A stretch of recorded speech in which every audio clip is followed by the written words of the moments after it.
self-interest and individual rights. This is the Yaron Brook Show.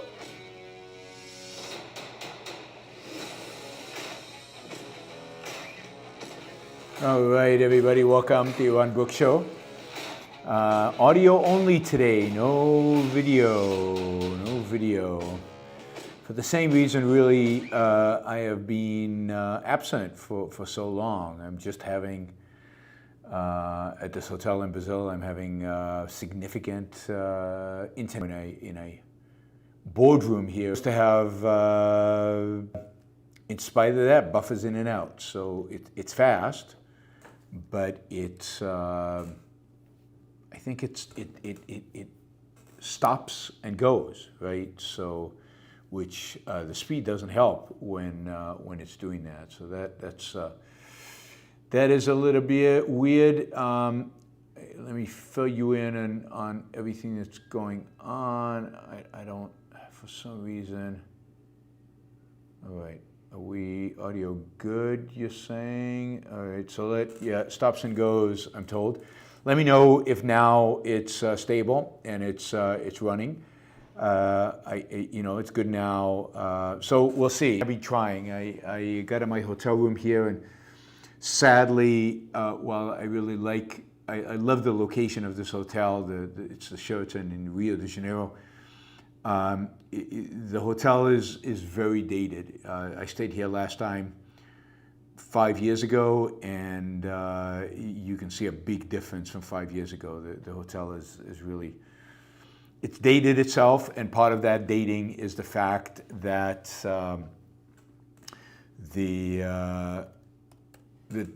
internet is in my room it doesn't exist. I mean, there just isn't any. It's the speed are pathetic. I mean, in some places it's better than other places, but you can't do anything in my room that requires any kind of uploading.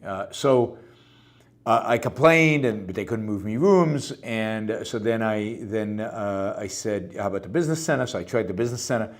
It's hard to believe, but the business center at this hotel, the internet was worse than in my room. So the internet was awful. So then finally, after a few days, and you can tell I haven't done a show in a while because of all this stuff going on, is after a few days I managed to get them to allow me to use the conference center, so the conference room. So I'm using this conference room. I get really good values. So I thought, cool, this will solve my problem. I'll do a show from this boardroom. And as you saw earlier, we try to upload video, and it was just a disaster. Megabytes per second. In terms of it's just not a constant stream. That is that there's just anyway. The video somehow overloads it, or maybe there's a cap on how much you can upload. Maybe the service provider that provides them the internet gives them a cap on how much they can upload, and that is just. Anyway, bottom line is, I'm in Brazil, and this hotel is falling apart. So, next time, a different hotel. But the challenge, of course, is going to be that I'm here for quite a few days. I don't know when the next show is going to be. I'll try to do something on the weekend, but I cannot promise. I'll also, so the next show might be from São Paulo, which I'll be in São Paulo on Wednesday. We'll have better internet service than what we've had here. So we will see. I apologize for all the problems. I apologize for the fact that we're doing audio only, that there's no video. I know how much you like to watch me be expressive with my hands and everything else. But I think this is better than nothing. So anyway, this is what we have. Thank you guys for joining. Thank you for being patient with me. It would still be great if you guys ask superchat questions. And I'll be able to long show partially because there's just not a lot of people watching, given the last minute nature of this, and given the fact that we're doing audio only, and this is the third time I've tried to do this with no success. Now, I'm hearing from the chat that there was a terrorist attack in Tel Aviv just a little bit a while ago. I have not seen anything about that, so there's not much I can really comment about it. It doesn't. Yeah, I see breaking news: terror attack in Tel Aviv. Reporting of ramming and shooting attack in Tel Aviv promenade. 6 people injured, 1 person murdered. Yeah, I mean, this is not. This is really, this is the center of Tel Aviv. It's a promenade. It's where people hang out. I guess they're lucky that only 1 person is dead, and as few as it looks like 7 injured. It could be much, much worse, given how busy that area is in the evenings. So it's a Friday evening. I'm sure there were a lot of people there.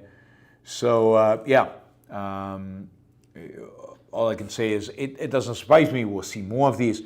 We're not going to see less of these. The reality is that the Israelis have not, they haven't solved the Palestinian problem. They haven't resolved the issue. They haven't come to resolution. And the reality is that as long as there's no resolution to this problem, Palestinians will continue to feel both really disempowered, but also emboldened to attack, disempowered to really live their lives. So Israel has to really decide what it wants to do, and it needs to ultimately what it needs to is it needs to defeat the Palestinians. It needs to it needs to resolve the situation. It needs to have finality, and as long as there's no finality, the terrorist attacks will continue, and people will continue to suffer as a consequence. The Palestinians need to be defeated at some point, and that I think is the only resolution to the issues that we are facing. All right, I'm hoping the audio is fine. I'll keep going until you guys tell me that the audio is no good, and then I will stop. So I haven't done a show in a while, and a lot has happened in the world, obviously. I think the last show I did was from Lima, Peru, where I did a number of different talks, and the last of which was particularly good. We had over 100 people, about 150 people in the audience. Virgins, as I like to call them, people who've never heard these ideas before. So it was terrific, and got a great reception there, and that was great. Flew then to Rio de Janeiro in Brazil, where I'm going to be here until Wednesday or Tuesday night, and then Wednesday night I fly back to Puerto Rico. So you can expect a show from me from Puerto Rico starting on a week from today, Friday a week from today. I hope that we don't go the whole week without shows, but it is possible. I don't like the solution of no no video, but it is better than nothing at all. All right, let's go over the news a little bit. Now the noise is outside the room. The first piece of news, which I'm not going to comment much about, we've talked about it a little bit before, but that is the indictment of Donald Trump. To Mar-a-Lago, and then he flew back to Mar-a-Lago, where he gave one of his typical grievances speeches about how badly he is mistreated.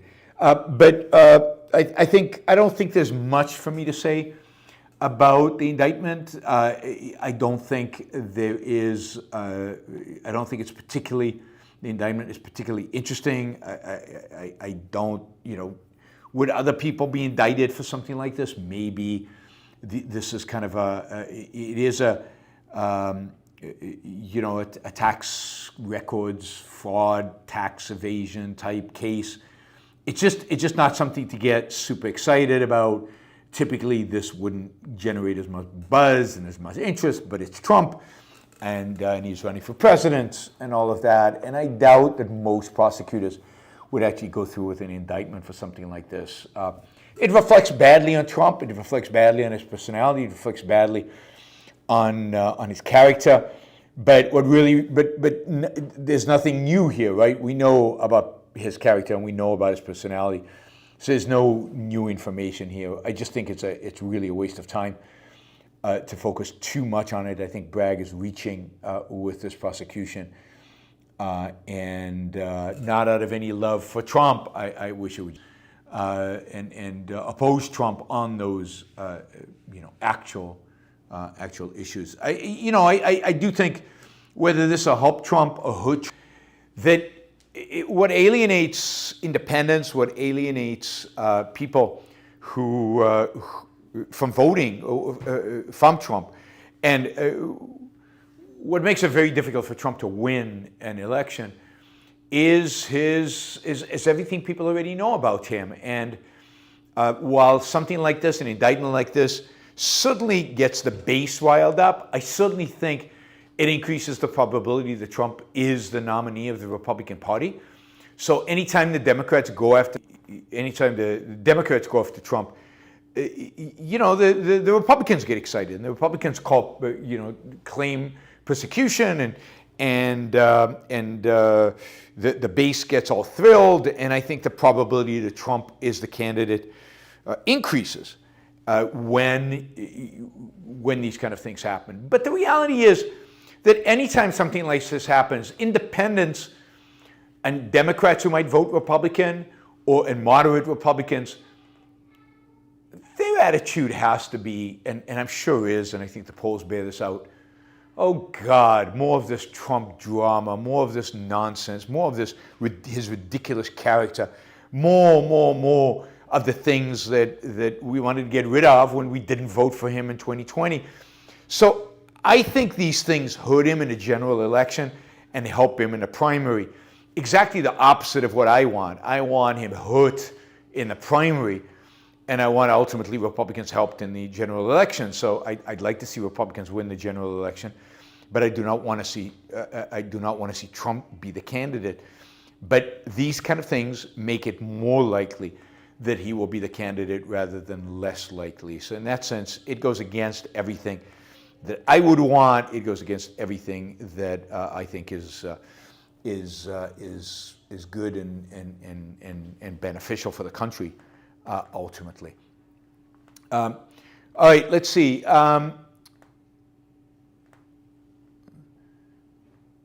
Let's see. So a number of other things related to elections happened this week that I think, or last week, that I think are interesting. One is the Chicago mayor race. Both, by the way, both of these examples of elections, important elections that happened this last week, are examples of the continued success of Democrats, continued success of, I'd say, of Democrats generally. The repudiation of the Republican Party. I mean, the midterms were supposed to be a red wave. There was supposed to be a red tsunami. It was supposed to be a period in which not only did Republicans take the House by big margins, but where Republicans had the opportunity to take the Senate. They did neither of those. They took the House by a tiniest of majorities, and they did not retake the Senate. Well, in Wisconsin this week, there was an important, for Republicans and Democrats, I guess, or for the state, an important race to fill the vacant slot on the Wisconsin Supreme Court. The Wisconsin Supreme Court was 4-3 Republican. Wisconsin generally is a swing state. It is a state that has gone Democratic more than Republican, but gone with very low margins. That is, it is a close to 50-50 state between Democrats and Republicans. So it's one in contention, and one where Republicans hold a significant margin, for example, in the House of Representatives from Wisconsin, and I think the Senate is split between a Republican and a Democrat. Anyway, the Supreme Court was 4-3 Republican, and there was an election to replace one of the Republicans. So this was a swing election, would determine who would control the Supreme Court in Wisconsin. What's interesting is that it became an election about abortion. Basically, the Democratic candidate ran on a platform that basically said if you vote for me, I will work to undo the very, very anti-abortion law that exists in Wisconsin. Wisconsin, once Roe versus Wade was overturned, Wisconsin reverted to a 19th century law that basically prohibited all abortions except when the life of the mother was in jeopardy. The Supreme Court has the possibility and potential to overturn that, and the Wisconsin Supreme Court, and the Democratic nominee basically ran on abortion. She ran as the major issue. The Republican is known as anti-abortion, was known as anti-abortion. It was clear that he would uphold the existing abortion law. The Republican got walloped. I mean, I think it was a 55-45 victory, 55-45 in a swing state, 55-45 in a state that is that sometimes goes Republican, that has a Republican senator and has a majority of Republican House members, is a shocking defeat for Republicans, and more, I think, indication that the issue of abortion is really, really hurting Republicans, and that it's really hard to tell how this is going to play out, particularly at the state level. I think ultimately abortion is, hurt Republicans significantly, not a little bit, significantly during the midterm election. It wasn't just abortion; it was also, of course, candidate quality and election denial. The 2020 election denial all hurt Republicans, but I think abortion was a big factor. And as long as Republicans are going to run on a straight anti-abortion platform, as long as they can recommend these not only anti-abortion, but anti-abortion pill and anti-abortion in the first trimester and anti-abortion for all reasons, they are going to lose the vote because abortion is a big issue for them. But I also think that what happens is a lot of Republican women vote Democrat because of the abortion issue. And then, of course, you get the independents and the swing voters. These are the people that Republicans have to get in order to win the presidency. They vote against. So this is a big, big problem for Republicans. It was a non-issue, right? The Supreme Court guaranteed abortion. That way, how they voted didn't matter.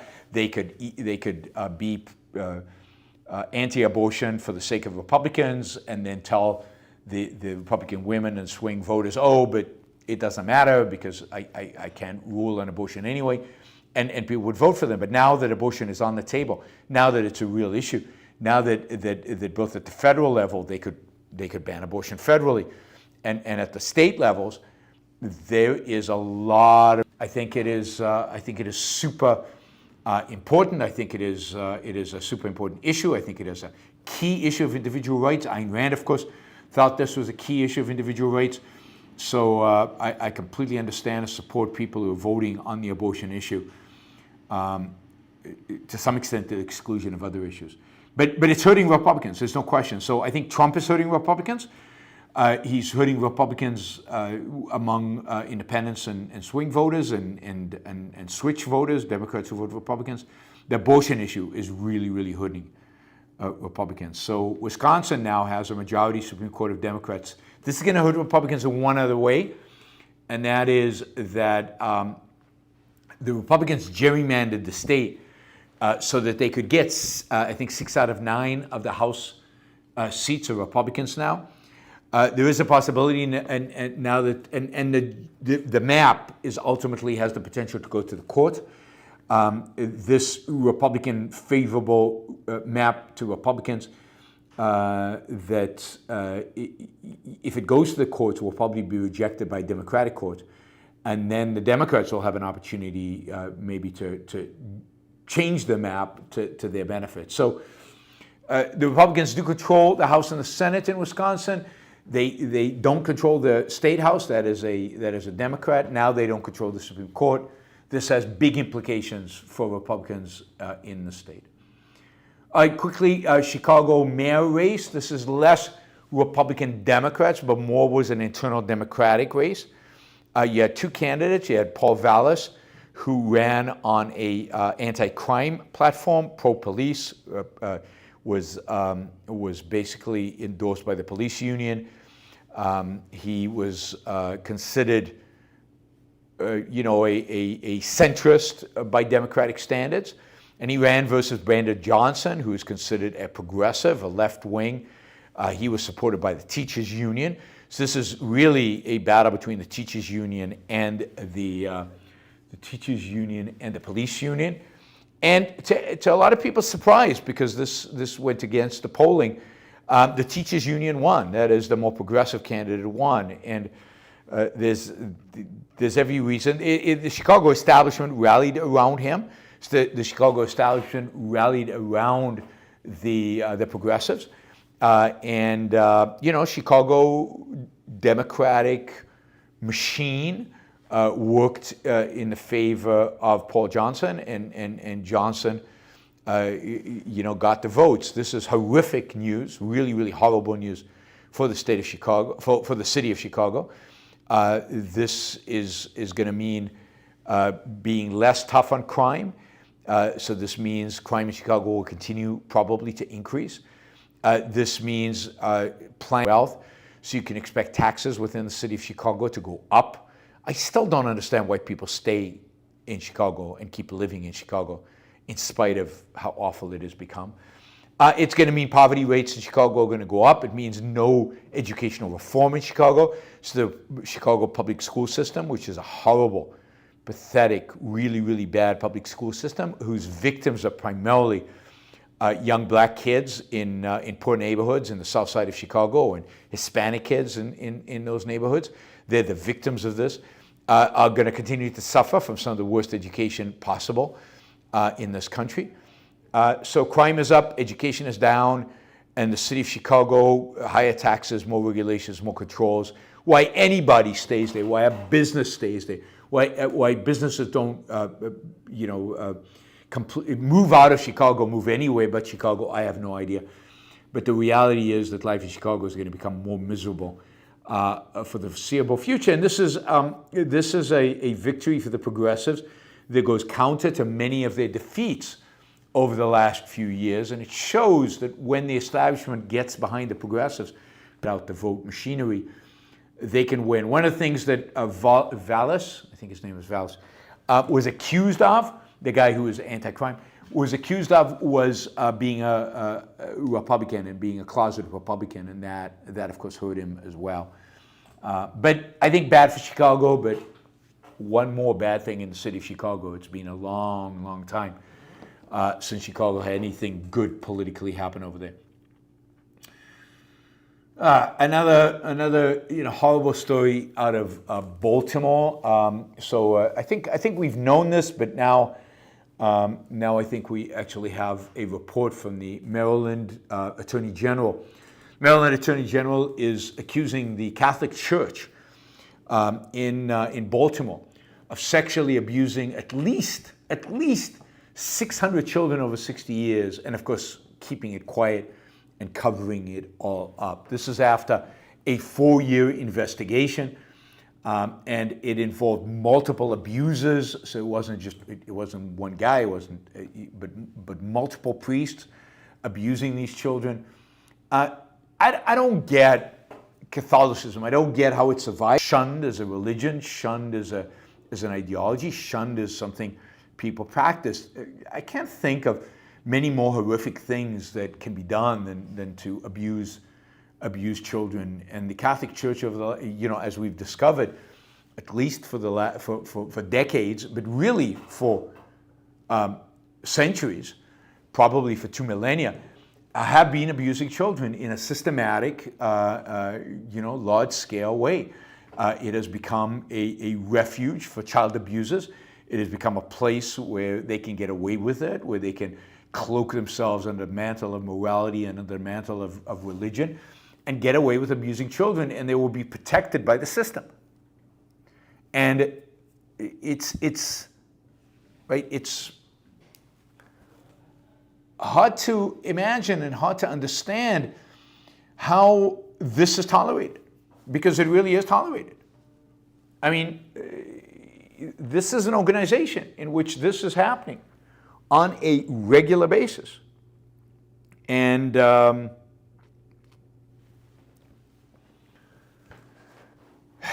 and nobody seems to care. Nobody seems to do anything. Once in a while, there's like an AG report, and they try to go after some priest, and then, and some sit in jail, but very few actually do. And yet, people still go to church.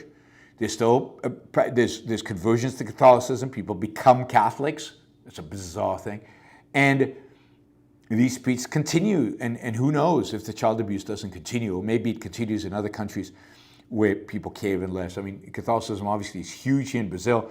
It's huge all over Latin America. One of the shows I wanted to do from here, I was thinking of doing it this weekend, but now I'm not sure because it depends on this internet situation, is a show on why Latin America is such a basket case, and a big part of why Latin America is such a basket case is because Latin America remains Catholic and remains committed to Catholicism, committed to Christianity, committed to religion, and that does not allow it to escape its past and to liberate itself.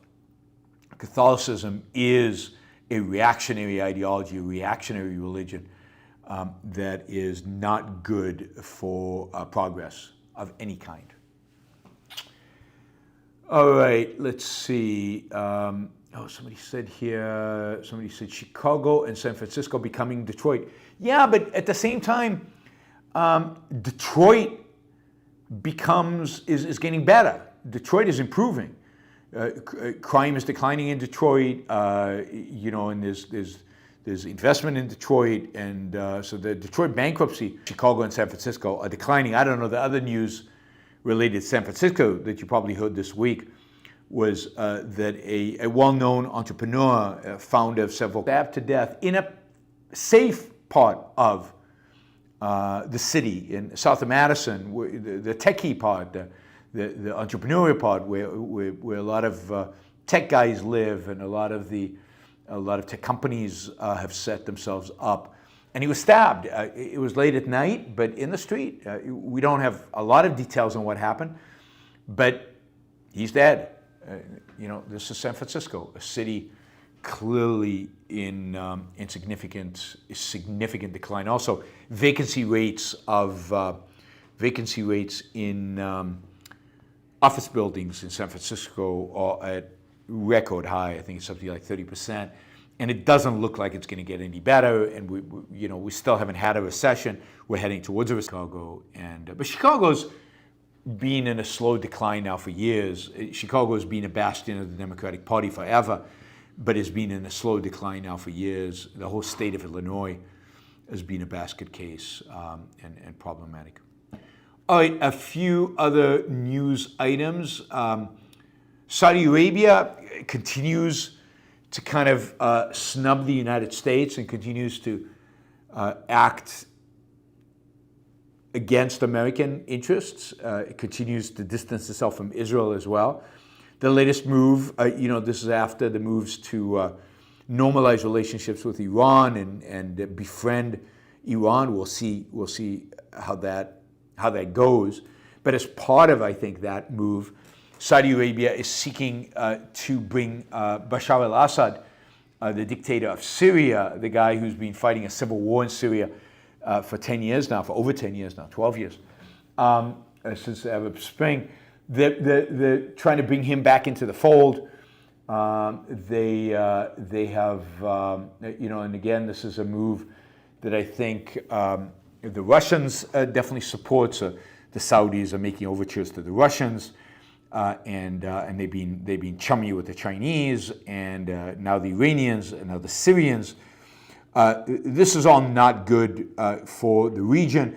It's not good for U.S. influence in the region. It is not good for Israel. There was a lot of talk about Saudi Arabia and Israel getting closer, and ultimately Saudi Arabia maybe signing a peace deal with Israel. This looks increasingly unlikely, given that given that Syria is basically in a state of war with Israel, always has been, that Syria is an ally of Iran. Iran is at a state with war with Israel. And given this, that the Saudis now the Saudis now have the support of the Russians and the Chinese. Anyway, so the United States is losing here big time. It's losing influence. It's losing allies. It's losing contracts. You know, this idea that the United States should continue to sell Saudi Arabia weapons without asking for anything in return. Saudi Arabia, the other thing Saudi Arabia did this week was it announced that together with OPEC, that they were cutting production of oil so that prices could go up. This is again counter to U.S. interests, counter to what the Biden administration wanted them to do. So this is all a reflection of the weakness of Biden, the weakness of America more broadly, the unseriousness with which the rest of the world takes America now in regard to its foreign policy, and the fact that the Saudis are looking to Russia and China, not just to the United States in terms of their foreign policy, and that the Middle East, in spite of the Abraham Accords and in spite of everything else, is not a friendly place for Israel and probably never will be, so or won't be anytime soon. So while people were very excited about the Abraham Accords and people were very excited about potential friendship between Saudi Arabia and Israel, I have never been particularly excited or thought good things were going to come out of all of this. So anyway, let me just do this. All right, so the Saudis, as I said, bringing Syria into the fold, trying to get them into the Arab League. This is after Syria is being brutal to its own people and just horrific in its civil war, and many Arab countries cut off Syria, and now they're bringing back together. Talk about Syria and Israel. Israel has launched a number of airstrikes that targeted Gaza, Lebanon, and Syria. They were targeting Iranian forces in Syria, the Hezbollah in Lebanon, and Hamas in Gaza. This is a response to 35 rockets that were fired from Lebanon into northern Israel on Thursday afternoon. I don't know why. I guess Hezbollah was just trying to show their strength. The Israeli spokesman said that Hamas was a strong presence in Lebanon. Hezbollah does, but Israel retaliated both inside Lebanon and the Gaza Strip. That's Hamas, and has on a regular basis over the last few weeks been bombing different targets within Syria, primarily planning a Iranian-backed coup to oust Azerbaijan's secular government and replace it with an Islamic pro-Iranian government. So Iran is dabbling Azerbaijani politics. Azerbaijan is quite friendly to Israel. That's one of the reasons Iranians want to replace the regime there. All right, let's see. Anything else super exciting? I think that's my kind of weekly summary. Happy to answer any questions on things that that might be of interest to you guys. And I'm glad the audio at least is working when the video was clearly not. Let's see, we don't have a lot of, we have two super chat questions, so really one super chat question. So if that's it, we'll call it a day.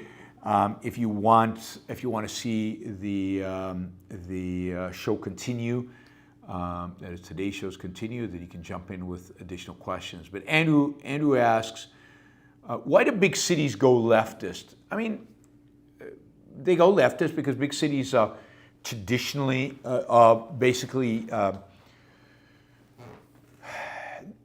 there are two constituencies within big cities. Once a lot of whites, middle-class whites, left the cities, then they basically turned into places that were dominated by low-income individuals, primarily ethnic minorities, so blacks and Hispanics and others.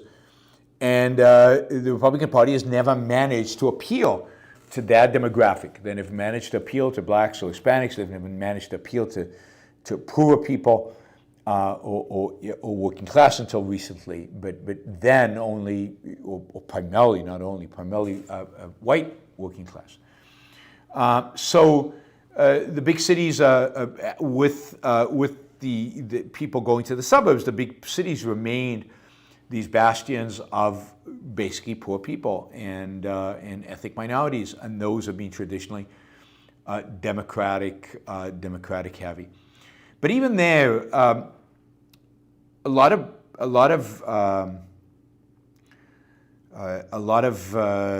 these cities were then gentrified and repopulated by, over the last, I'd say, 10, 20 years, by a lot of higher income people who've moved back in, who've gentrified neighborhoods, who've moved into high rises in downtown. But they tend to be really well-educated, highly paid employees. In more recent years, people working from home. San Francisco in particular has, starting about 15 years ago, started to see a boom in startups within the city, and a lot of companies set up their headquarters within the city, and a lot of people started moving in, a lot of programmers and others. And the problem is, for Republicans or the right, is that most highly educated, highly paid individuals in the country are Democrats. The reality is that the Democratic Party has two constituencies: highly educated people and poor people, and those are the people who live in the cities. And why highly educated choose to be leftist, ultimately is a great question, a question that you'd think the Republican Party would be interested in answering. But one good example is abortion. Highly educated people tend to be pro-abortion. They don't tend to be anti-abortion, and as a consequence, they tend to be offended by a Republican Party that is so adamantly anti-abortion.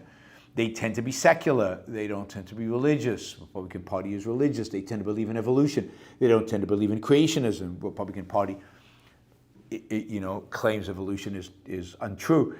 So there are a lot of reasons why, highly educated people tend to be Democratic.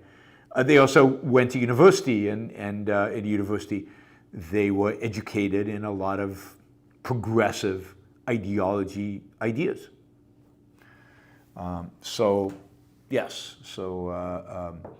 Educated, and of course they feel guilty for their wealth. But Republican rich people feel guilty for their wealth as well. So the guilt for the wealth is not enough to explain the fact that educated people are and wealthy people tend to be Democrats.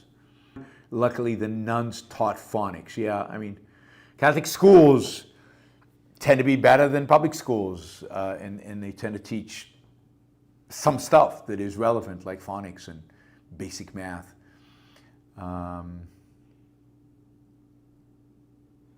Let's see. Bonnie says, a little buffering, but Super Chat works fine. Thanks, Bonnie.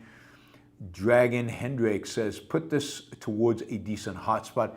Who thought I needed a hotspot? I mean, it's just, I used to travel with a hotspot, and years ago I stopped because the reality is that everywhere I go, there's great internet. I mean, hotels, particularly the hotels I stay in, which are good hotels, have good internet. They all do. This hasn't happened to me in years, that in a hotel I couldn't find a spot where I could do a show. Sometimes the internet's not great, but there's always enough to get the video up. Here, in my room, I couldn't even do this audio. In my room, the internet is so slow. It's the slowest I've seen in a decade. But even here in a boardroom, I can literally not get the video to work because of bandwidth issues. So, you with me seems like a really, really painful thing for me to have to do. And I'm still hopeful that I won't have many experiences in which the internet will not work. All right, so I did start the video just out of curiosity to see if it is working any better. Questions, any other questions you guys might have, and to any kind of suggestions you guys might have. The super chat questions, plus with all the technical problems, I know I got you guys distracted, so it's buffering, right? It's again going out, so there's just no point. Yeah, there's just no point. So I'm killing the video. All right. I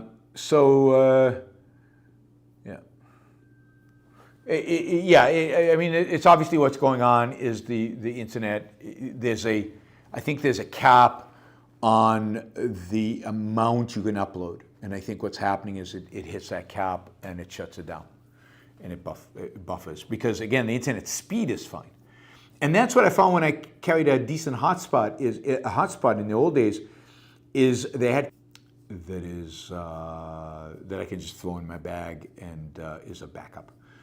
Andrew, as a follow-up, says, so the left gets the uneducated and the educated. Yes. Yeah, the left gets the extremes of education. It gets some of the least educated, primarily the minority least educated, and it gets the very highly educated. The right gets the uneducated and the uneducated across the board, but primarily whites, right? Because and it gets this split has become worse, right? It's become even more exacerbated since Trump. So Trump basically switched the Republican Party or brought into the Republican Party the working class whites, who are typically being kind of Democrats, and he lost a lot of what you'd call educated independents, who have often voted Republican and less likely now to vote for Republican given Trump, and that's a sense. That's part of the sense in which I told you a long time ago that I've told you many times that Trump destroyed the Republican Party, and by Trump destroying the Republican Party, making it the party of the uneducated, making it the party of a populist party, making it the party of the working class, and destroyed kind of any kind of intellectual grounding it had, and any kind of intellectual foundation, and any appeal to the more educated, and that's ultimately a real tragedy, and part of what's happened in America. The reality is that Democrats generally are more educated, have, to the extent that IQ measures anything, have higher IQs, have better jobs, make more money than Republicans.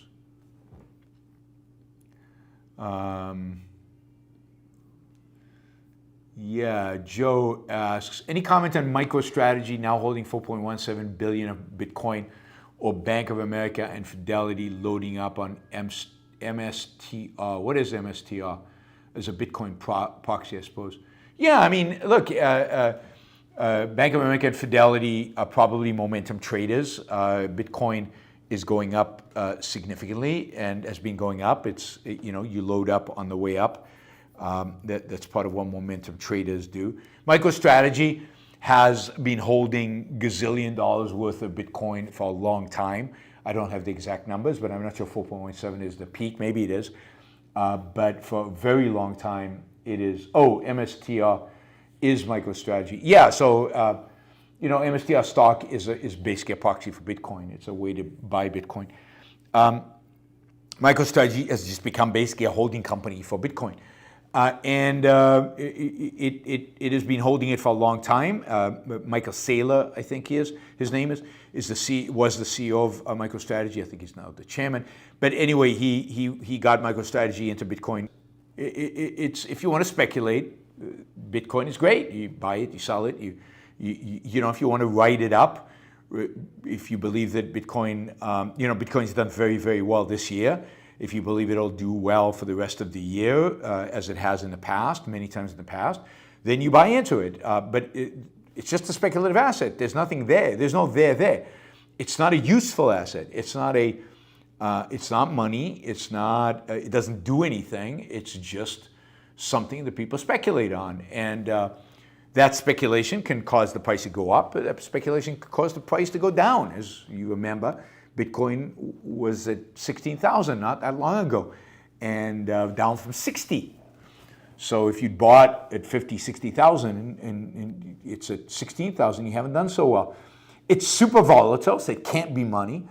And so it just is. It's basically traded on people's emotions. It's basically traded on people's predictions of other people's speculation, but that's all. And Bank of America and Fidelity, again, any momentum trader is going to be loading up, will have loaded up on Bitcoin in the first quarter. All right, Andrew asks, Tucker's show last night, the left are crazy liars, AI is bad, and save the bees. How does the conservationist angle fit into conservatism? Well, I mean, the conservatives were the original conservationists. The conservatives were the ones who were behind all the efforts around national parks and setting aside land, federal land, that will not be developed. That was all part of the conservative movement up until the 1960s. So conservatives actually were the original environmentalists in the pre-1960s period. And then it kind of flipped in the late 50s, early 60s with Rachel Carson's Silent Spring. And suddenly it was the left that was upholding kind of a pretty extreme form of environmentalism. But conservation and conservatism have always gone together. Conservatism is about not having radical change. It's about going slow. It's not necessarily about economic growth or economic prosperity or economic ability. It's about conserving. So conservation, conservative, same root of the word, same mentality. It's all about conserving the present, not being radical about change. And environmentalism fits in very nicely with that. And I think environmentalism and the right is going to be an alliance that's going to bear many fruits for future authoritarians. Joe says, wasn't gold speculative at one point until enough people held it that it became money? What if we're witnessing Bitcoin's monetization in real time? Have you seen the gold price during the Weimar hyperinflation, very volatile? Yeah, that's because, but gold was not money during Weimar Republic. That's the point. The point was that in Germany, gold was actually very stable in the U.S. because the U.S. was in a gold standard, so gold was fixed. During the 1920s in the U.S., gold was fixed. In the Weimar Republic, they went off the gold standard, and gold was volatile only in terms of whatever they were using, Deutschmarks or whatever they were using in the Weimar Republic. But in terms of dollars, it was fixed. It was not volatile at all because the dollar was money based on gold reserves for a while until FDR took the United States off the gold standard. So no, gold is not speculative up to a point. Gold serves as money at the beginning. The origins of gold are, it is found and it is used for jewelry. It has a use. It's used for jewelry, it's used for other things, and then people notice that everybody likes gold. Gold is kind of fun, it's pretty, it's nice, you can turn it into jewelry, you can make good, cool stuff with it. So everybody wants jewelry, everybody wants to hold jewelry. And everybody wants to hold gold, because it's this nice thing, and because everybody wants it, not everybody has it, but everybody wants it, it becomes a medium of exchange. So People, this is a period in economic history where people are still using barter or people using other mediums of exchange that are more primitive. And slowly, it evolves that gold is a pretty stable medium of exchange. The supply of gold doesn't increase very fast. It's easy to move around. It's easy to break into smaller pieces. It's easy to melt into different shapes. It's easy to transport. And gold, for a variety of reasons, becomes, I think because it's attractive, because people want it for its own sake, and because of these other characteristics, gold is desirable, gold becomes money, but it's never as volatile in terms of its purchasing power as Bitcoin it can buy. And if you look at the history of gold, the purchasing power of gold has been amazingly stable, I think, until recent times. I don't think gold today is money either. I think gold is a speculative asset for the most part, just like Bitcoin. But it was money. Bitcoin is not money. It's true that Bitcoin could stabilize one day. It could reach a point where prices are stable. About it, that people will want to use it as money, or what's convincing about it, that the government will let people use it as money. So I think it's got two big barriers. One is the government doesn't want it as money, and two, I don't know how you convince people to use it as money. What is it about it that is attractive to people to go out and use as money? Look, I've debated people on Bitcoin for a long time. I have nothing against Bitcoin. I just don't see it, and it behaves just like a speculative asset, right? It goes to 60,000, goes to 15, now it's at 28. Who knows where it'll be tomorrow? Nobody knows where it's going to be tomorrow, and for that reason, nobody's going to use it as money. You can't use as money something that moves around like that. Gold has never, in recorded history at least, never behaved that way. I mean, there might have been particular regimes, particular places. And again, gold price during the Weimar hyperinflation was now volatile, not in dollars. It was volatile in terms of the Deutsche Mark, I think it was the Deutsche Mark. But the Deutsche Mark was because for the Deutsche Mark, dollars was not money. Right? Gold was not money. So, where it's money, it won't be linked, and that's one of the reasons why, and the government's never going to link it. It's one of the reasons maybe why it's not easy to link it. It's not clear why it would ever dominate. What is it about Bitcoin that would dominate other currencies? Right. Jonathan Honing, he quotes me as saying, Josh Hawley is the enemy. Yes, he is. He's the guy trying to ban TikTok right now because the number one threat to America is TikTok, and we should ban it. That's what Josh Hawley has in his mind. He's got other stuff in his mind, all bad. All bad. I mean, when Spain imported gold from the New World, they had inflation locally, but a lot of that was a lot of Spain's problems with gold were the fact that Spain didn't produce very much, very much of anything.